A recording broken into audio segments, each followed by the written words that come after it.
So,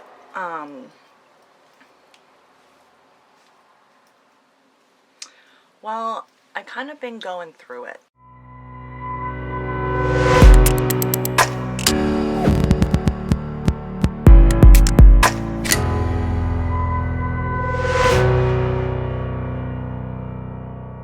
And I really am like having a hard time because I feel like I posted something on my Instagram story to open up a conversation, and I got some positive feedback, and then I did get positive. It was all positive feedback because everyone was trying to help me, but I also got some feedback from someone that means a lot to me that kind of like, I don't know, it hurt my feelings because I feel like in the last few years I've changed a lot, and it's really hard when, people that you're friends with and that you care about, they don't see that change in you. And I don't know if it's because they don't see you all the time, or I don't know what the situation is, but like they just still think you're like that bratty person that they met way back when, and they just still treat you that way. They treat you like everything that you post or comes out of your mouth is like you throwing a fit or whatever. And I'm just kind of like, it's really disheartening when you're trying to be better. And so that's happening, and that sucks. If you follow me on Instagram, you saw the story. On top of all of that, this whole virus situation that's going on, I am worried about my salon. I'm worried about moving. I got an email today from Delta. For some reason, I'm still getting updates for my flight to Australia. 2 of those flights have been canceled. It's really, really happy I'm not dealing with that. I don't have any appointments this week, and so like we're in this whole 14-day self-quarantine thing. It's not mandated yet, but it's, people are doing it. People are working from home. The traffic here is like the lightest I've ever seen it. It's so crazy. So yeah, I don't have any appointments, and then I don't really have any appointments next week, which is fine because 14-day quarantine. But I'm supposed to be moving in 2 weeks. And I've had a friend say, you maybe should reconsider. Well, if I reconsider, I haven't signed my lease yet. I only put my deposit down. And if I reconsider and I say, I think I'm going to wait for the apartment, then that means that the rent goes up. Because the closer you get to summer, the higher the rents get. It's the weirdest thing. But right now, my rent is at $1,208. If I give this apartment up and don't sign the lease and don't move in on April 4th, I could get an apartment later, but the rent might be closer to $1,300. And I can't afford that. I could barely afford this. And so I'm also worried about what the economy is going to do. Are we going to go into a recession? Should I really reconsider this? Should I stay in this house? But I really need to get the fuck out of this house because I already had a mental breakdown today. Got into it with my parents. Like, I'm losing my mind here. And the closer we get to my move out date, the more I can feel it just rolling off of me. I'm stressed about things I need to do, but I'm relieved that I'm going to have my own place to do all these things, and I'm getting excited. So if something happens, because the stock market is already it's at its lowest point since 1987, I'm like, are we going to have another Great Depression? We're going into a recession? What is happening? And I did have a friend tell me, you can't stress about something until it's an actual reality. Don't create a reality that's not a reality yet. And I'm really trying to do that, but it's hard because it's scary. Because if you're a business owner, you're a hairdresser, if you don't work, you're not making money. I don't get paid sick time. I don't get, vacation time. I don't get any kind of paid leave. If I'm not there, I'm not there. I'm not making money.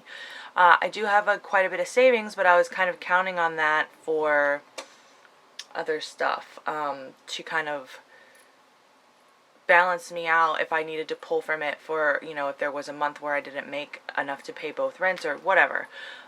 So I'm just really worried about the economy right now. I'm worried about, what this virus is doing. I'm not concerned about my health. I am concerned about my parents and my neighbors catching it because they are a little bit older and have some health issues. I need to wash my hair. I don't know. I had a whole meltdown in the car earlier, and I'm just trying to stay positive. I don't know. I don't know what to do. I'm worried about when I come back to, when we come out of this 14 days is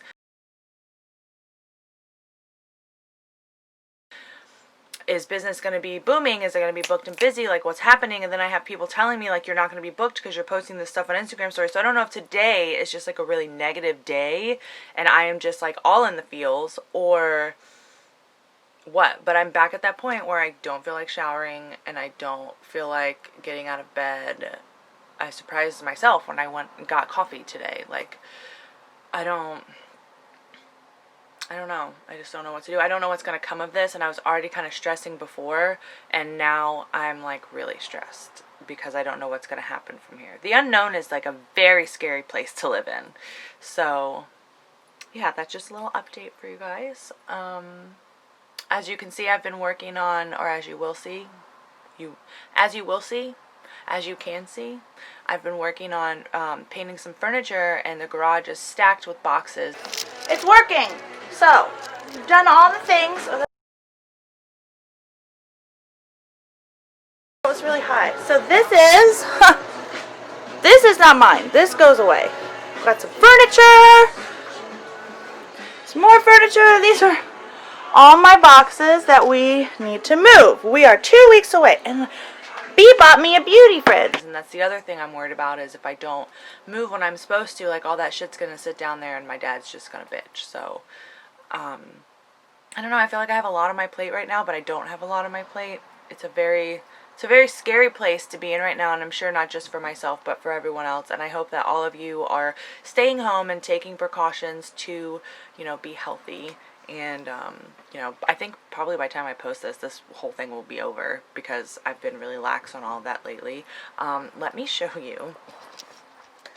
This is my room currently, so don't judge me, but this is just like, that's all dirty clothes, and then it's a hot mess in here. Like, I don't feel like, that's my vanity. Like, who's doing their makeup over there, if we're being real? Like, there's no space, you know? So it's kind of like, I need to get I wanted to start getting all of this packed up and whatever, but it's a lot. I mean, my room's cute and all, but I just haven't felt like doing anything with it. So I appreciate your support on these videos thus far, and I'm going to continue to document everything that we're doing. I'm going to pick up my dining room table tonight. I guess I should take a shower so I can go do that. So now we are painting these tables. They were mahogany, and so we're painting them white and gray. A little DIY home situation. That kind of looks brown, but it's a weathered gray color. So yeah.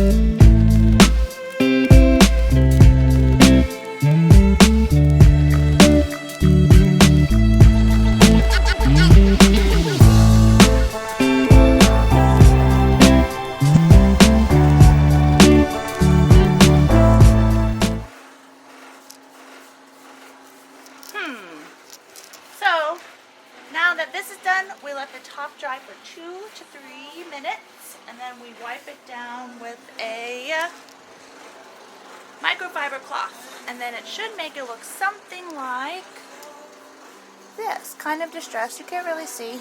You can see them better once they're in my home. So we'll wipe it down, and then we'll make it look distressed, and he's painting the bottom of them white. No need some more coats. And then next up on the list for this week is the dining room table.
Instagram, you know. If you follow me on Instagram, you know what's been going on. I don't know if this, we just pray this is in focus. You know what's going on with my building and them not wanting to pay us rent. Or not pay us rent, oh my God. With them not wanting to, they're not helping us, basically. I almost want to make a highlight on my Instagram stories so that you guys can go and watch it. This is like a really scary time, and I got an email.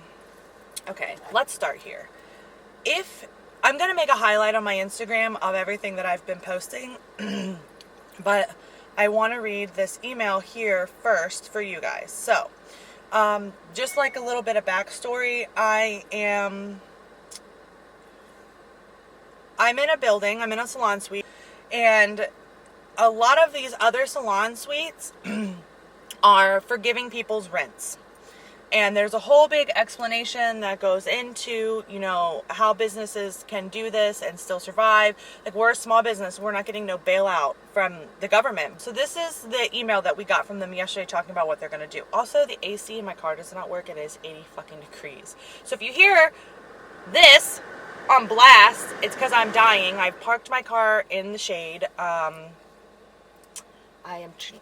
Okay, so we hope this message finds you well and successful in navigating the moment-to-moment shifts due to the unprecedented events that we are facing. Please know that we are deeply concerned with the health and safety of you and your guests. We are constantly monitoring the coronavirus situation through communications by state and federal governments, as well as the CDC and other resources. Well, we can fucking do that on our own. We are committed to all of our members to communicate any new information that we learn as it may apply to them. In light of the current situation, all late fees will be suspended for the next 60 days. Also, should you need to make personal payment arrangements for your rent, please contact your plaza leader. Please know that our vendors and landlords are concerned about our business and are reaching out to us. Also, we need to work together through this difficult time. And then they go through like a list of things on how to keep your space clean, service one client at a time, sanitize, blah, blah, blah. In our efforts to maintain a sanitary environment, we will be providing each member with a half a gallon of Barbicide. It will be arriving by the end of the week. Okay. Barbicide kills HIV. It is the go-to that we all have in the salon to clean our combs and brushes, etc., etc. We are confident that by working together and exercising caution, we will get through this time. We will get through this time. No, we won't, because our clients are not coming in.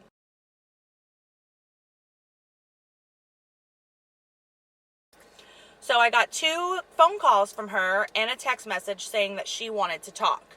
And the way that she's very passive aggressive, and she likes to explain things down to you and make you feel dumb. Apparently she also told the plaza leader that the plaza leader needed to speak to me. I don't know why she would do that, because the plaza leader can't help, but she can relay it to higher ups. Will she do that? I don't know. But I'm going to do everything I can to get this taken care of. So I have to call her. I'm going to call her on speakerphone while I'm fucking sweating to death in my car. And we are going to see what we can get taken care of, because I have a list here. I also am going to record it on my phone, so I have the entire phone conversation.